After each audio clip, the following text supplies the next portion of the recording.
हम 2004 में मुंबई आए थे 16 अक्टूबर को सपत्नी पत्नी के साथ। और ये तय करके आए थे कि अब अभिनेता बनना है, हिंदी सिनेमा में काम करना है तो मुंबई चलते हैं। मालूम था लड़ाई लंबी है, वक्त बहुत लगेगा।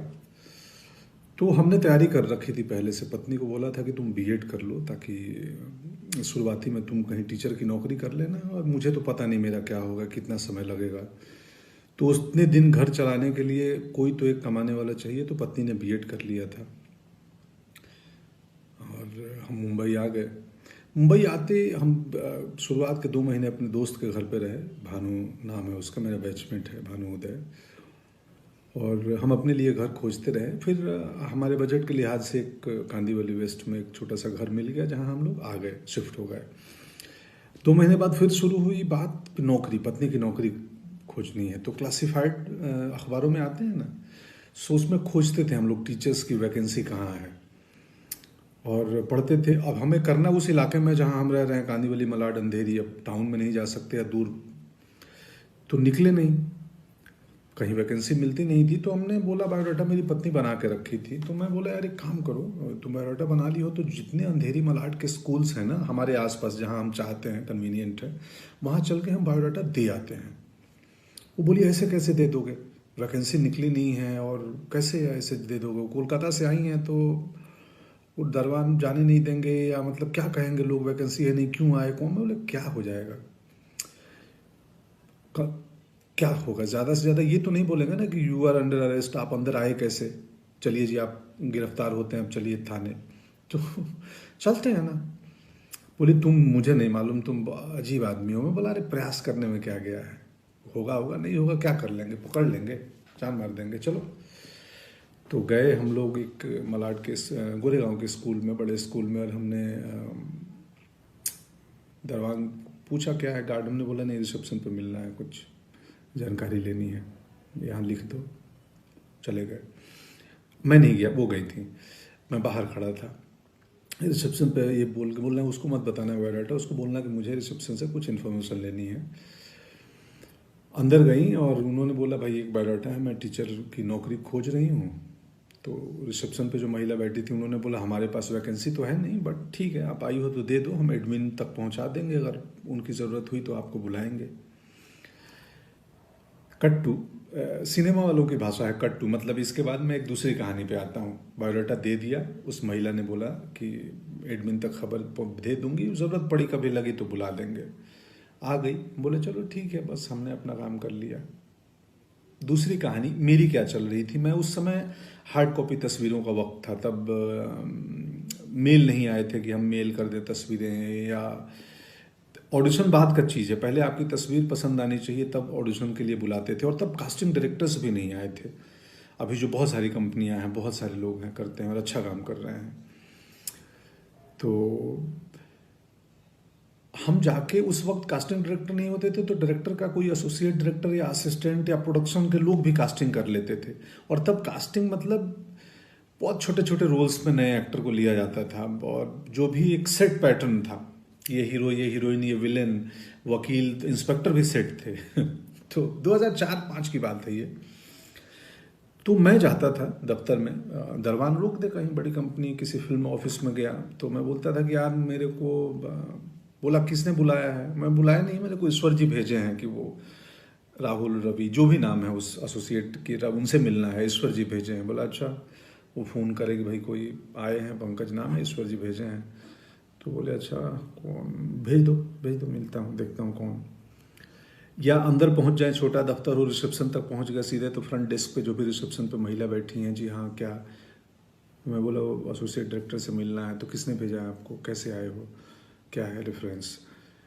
तो मैं तो बोलता था वैसे ही आया हूँ, लिफ्ट से आया हूँ अभी बस ऊपर। नहीं नहीं नहीं, यहाँ भेजा किसने है। मैं मतलब वो ईश्वर जी भेजे हैं बोल के उनसे। ईश्वर जी, बोले हाँ आप बता दो ना उनको, वो जानते हैं।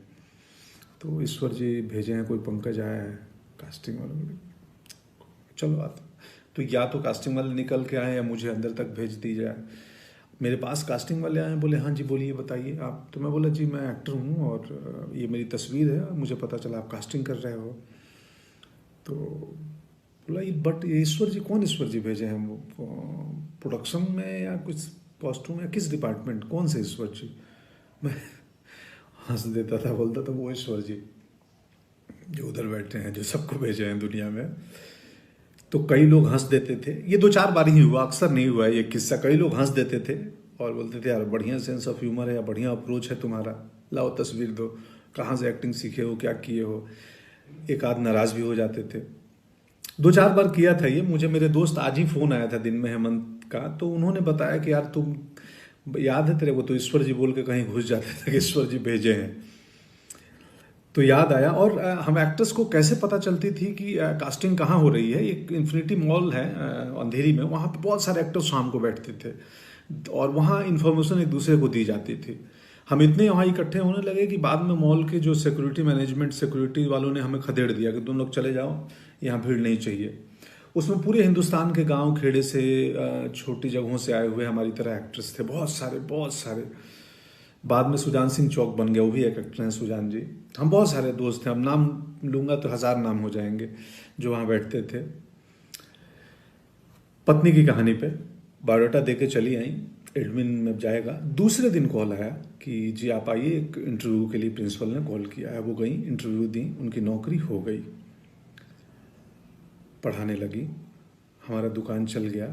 और मैं ईश्वर के बहाने से दफ्तर दफ्तर घूमते रहा। मेरे ईश्वर काम नहीं आ रहे थे, कास्टिंग नहीं हो रही थी, थोड़ा वक्त ज़्यादा लगा। ईश्वर काम आए, मौके मिले, बहुत सारे मौके धीरे धीरे मिलने लगे। गैंग्स ऑफ वासेपुर पहला मौका था जिसमें मुकेश ने, तब तक कास्टिंग डायरेक्टर आ चुके थे और तब तक वो पैटर्न ख़त्म हो गया था कि किसी भी बहाने एसोसिएट या असिस्टेंट तक घुस के अपनी तस्वीर दे दो या इंट्रो दे दो कि जी मैं एक्टर हूँ। तब तक प्रोफेशनल माहौल बनने लगा था। गैंग्स ऑफ वासेपुर में मुकेश कास्टिंग, उसके पहले अभिमन्यु रे थे यशराज में, वो कास्टिंग कर रहे थे। तो कास्टिंग डायरेक्टर्स का चलन हो गया था। हनी भाई आ गए थे, जोगी भाई आ गए थे, ये सब कास्टिंग डायरेक्टर्स हैं। बाद में अभिषेक की कंपनी आई। सो बहुत सारी अभी कंपनियां हैं कास्टिंग की काम करती हैं बॉम्बे में। सो पत्नी की नौकरी लग गई और मेरे ईश्वर कुछ सालों बाद काम आए और जब प्रोफेशनल हुआ माहौल तो हमें काम मिलने लगे। और बाद के दिनों में अब तो इतने ज़्यादा काम मिलने लगे कि घर पे किसी एक को रहना ज़रूरी है, मेरे और पत्नी में से। तो पत्नी को स्कूल की नौकरी कुछ साल पहले छोड़नी पड़ी और अब वो घर चलाती हैं, मुझे मैनेज करती हैं, हमारे बाकी बिजनेस को मैनेज करती हैं। ये है किस्सा। कुल जमा बात इतनी है कि प्रयास नहीं छोड़ना चाहिए। हम किसान परिवार से आए हैं। किसान एक बीज डालता है ज़मीन में और डालने के बाद उसको मिट्टी से ढक देता है। उसको मालूम है कि इसमें वक्त लगेगा। मेरा काम है फेवरेबल कंडीशन देना, इसको वक्त पे पानी देना, वक्त पे धूप देना, खाद देना, आसपास घास आ गए, कचरा आ गया, सफाई करना। ये एक दिन पौधा बनेगा और फिर फैलाएंगे। इसमें धीरज बहुत बड़ी चीज़ होती है। आप जिंदगी में जो काम करना चाहते हो, कोई भी काम छोटा नहीं है, कुछ भी, मतलब आप किसानी में भी कमाल कर सकते हैं, आप कहीं पे भी कर सकते हैं। खैर, शुक्रिया, आज का किस्सा इतना ही। Thank you so much.